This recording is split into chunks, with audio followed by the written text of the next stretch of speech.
ಬೇರೆಯವ್ರನ್ನ ಯಾವ ರೀತಿ ನಡೆಸ್ಕೊಡ್ರಪ್ಪ ಅಂತಂದ್ರೆ ಅದನ್ನು ಹೇಳಿ ಕ್ಷೇತ್ರ ಆಗೋದಿಲ್ಲ. ಇಂಥ ಒಂದು ಅನೇಕ ತಪ್ಪುಗಳು. ಇದರ ಜೊತೆಗೆ ಇದೆಲ್ಲ ಸೂಕ್ಷ್ಮ ನೋಡ್ತಾ ಇದ್ದ ವಿಶ್ವ ಇವತ್ತು ಒಂದು ಕಡೆ ಆಯಿತು. ಜೊತೆಗೆ ಚೈನಾ ಎಲ್ಲದ ಮಹತ್ವವನ್ನು ಪಡ್ಕೊಂಡ್ಬಿಡ್ತು. ಈಗ ನೋಡ್ರಿ, ಮಾತುಕತೆಯಲ್ಲಿ ಪಾಕಿಸ್ತಾನ ಮಧ್ಯಸ್ಥಿಕೆಯಲ್ಲಿ ಈ ಒಂದು ಹಂತಕ್ಕೆ ಬಂದಿರ್ತದೆ ಇವತ್ತು ಮಾತುಕತೆ. ಮುಂದಿನ 15 ದಿನ ಯುದ್ಧ ಇಲ್ಲ, ನಂತರದಲ್ಲೇ ಒಪ್ಪಂದ ಆದ ನಂತರ ಶಾಶ್ವತ ಏನಪ್ಪ ಅಂತಂದ್ರೆ ಯುದ್ಧ ವಿರಾಮ, ಅಂದ್ರೆ ಯುದ್ಧ ಇಲ್ಲ ಅಂತ. ಕೊನೆಗೆ ಯಾವ ಹಂತಕ್ಕೆ ಬಂದಪ್ಪ ಅಂತಂದ್ರೆ ಇರಾನದ 10 ಬೇಡಿಕೆಗಳಿದ್ವು. ಆ 10 ಬೇಡಿಕೆಗಳು ಅಷ್ಟು ಅನ್ನುವಂಥ ಪ್ರಸಂಗ ಬಂತು. ಎಸ್, ಓಕೆ, ನಾನು ಒಪ್ಪಿದ್ದೀನಿ ಅನ್ನುವಂಥ ಮಾತು. ಇಸ್ರೇಲ್ ಕಂಟ್ರೋಲ್ ಮಾಡ್ಕೊತೀನಿ ಅನ್ನೋ ಮಾತು.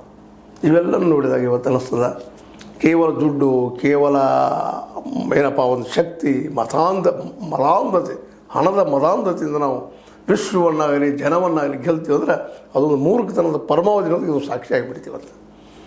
ಈ ನೆಲೆಯಲ್ಲೇ 10 ಬೇಡಿಕೆಗಳಿದ್ದು ಮಧ್ಯದಾಗೆ ಶಾಶ್ವತವಾಗಿ ಇರಾನದ ಮೇಲೆ ದಾಳಿ ಮಾಡುವಾಗಿಲ್ಲ ಇನ್ನು ಮುಂದೆ ಫ್ಯೂಚರ್.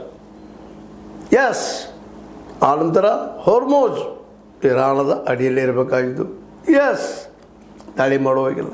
ಈ ಲಾಸ್ ಆಗಿದ್ದು ತುಂಬಿಕೊಡ್ಬೇಕು. ಎಸ್, ಎಲ್ಲದಕ್ಕೂ ಎಸ್ ಹತ್ತು. ಅದರ ಜೊತೆಗೆ ಇರಾನದ ಪ್ರತಿಯೊಂದು ವಿಷಯದ ಮತ್ತು ಹಿಂದೆ ಬ್ಯಾನ್ಗಳನ್ನ ಹಾಕಿದ್ರು ಅಮೇರಿಕನ್ಸ್. ಅಲ್ಲಿಯ ನ್ಯೂಕ್ಲಿಯರ್ ಈ ಒಂದು ಏನಪ್ಪ ಯುರೇನಿಯಮ್ಗಳನ್ನು ಸಂಗ್ರಹ ಇಟ್ಕೊಳ್ಳೋದಾಗಿರ್ಬೋದು, ಮತ್ತೇನೋ ಆಗಿರ್ಬೋದು, ಇವುಗಳೆಲ್ಲ ನಿಷೇಧ ಹಾಕಿದ್ರು. ಎಣ್ಣೆಯನ್ನು ರಫ್ತು ಮಾಡೋ ಹಾಗಿಲ್ಲ ಅನ್ನುವಂಥವು ಅವುಗಳೆಲ್ಲ ಎಸ್ ಮಾಡಪ್ಪ, ಏನು ಮಾಡ್ತೀರಿ ಮಾಡಿ, ಎಲ್ಲ ಭಾಗಗಳು ಓಪನ್. ಇವತ್ತು ಇರಾನ್ ಏನಪ್ಪ ಅಂದರೆ ಯಾರು ಬೇಕಾದ್ರ ಜೊತೆಗೆ ತನ್ನ ವ್ಯವಹಾರಗಳನ್ನು ಮಾಡ್ಬೋದು, ಜೊತೆಗೆ ಯುರೇನಿಯಂ ಸಂಗ್ರಹ ಮಾಡ್ಬೋದು. ಅದ್ರ ಇನ್ನು ಒತ್ತಡ ಯಾರ್ದೂ ಇಲ್ಲ. ಅಂತಾರಾಷ್ಟ್ರೀಯ ಯುರೇನಿಯಂ ಸಂಘಟನೆ ಸಹಿತ ಅದಕ್ಕೆ ಎಸ್ ನೀವು ಮಾಡಿಕೊಳ್ಳು, ಶಾಂತಿಗೆ ಉಪಯೋಗ ಮಾಡ್ಕೋ ಅಂತೇಳಿ.